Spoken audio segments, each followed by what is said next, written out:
With the new year always comes some resolutions for a better you and a better life. And if one of your goals for 2011 is to reduce the stress in your life, it's always mine every year. We have some important tips for you this morning. And joining us is the author of Stress Less. Her name is Thea Singer. She has some great tips. And we want to first of all say Happy New Year and thanks for joining us. Happy New Year to you. I'm so happy to be here. Yeah, so this is your book right here, Stress Less. And a lot of people have made the resolution to do that, stress less. But first of all, let's talk about how easy of a goal really is it to reach every year? Well, here's the thing. You don't want to tell yourself to stress less as if it's an edict. This is something that you must do. Your inner drill sergeant is saying, you must stress less, you must exercise more. Okay.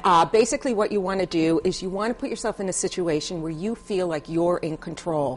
So what I would recommend is coming up with one or two things that you think you can do that might be able to really help you stress less. Give us some suggestions about, a lot of people say, well, my New Year's resolution is, but how can we make a step today to maybe reduce that stress level? Here's one thing you can do. Yeah.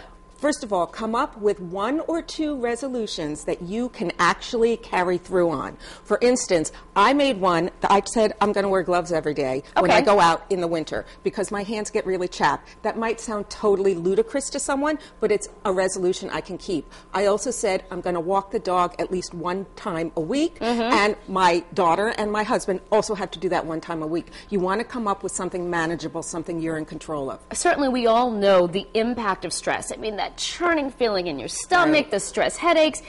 Who doesn't want to get that out of the way? But what about planning for long-term? Try to make it a long-term change in your life. What do you recommend? Here's some things that you can do. Having social support is an amazing stress reducer. It stress-proofs your brain. It's not just that you're reducing stress for that one moment. If you're able to call people on the phone, really build up that sense of social support, it can actually help you react less strongly to stressors when you're hit with them. One of the things you were talking about in your book is about how, stress certainly impacts aging. It speeds up the process.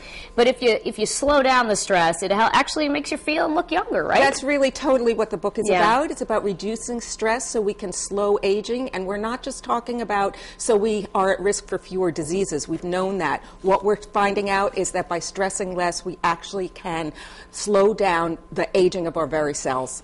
Who doesn't want to do that too? I tell you, all these things we got to work on. Well, here it is, stress less.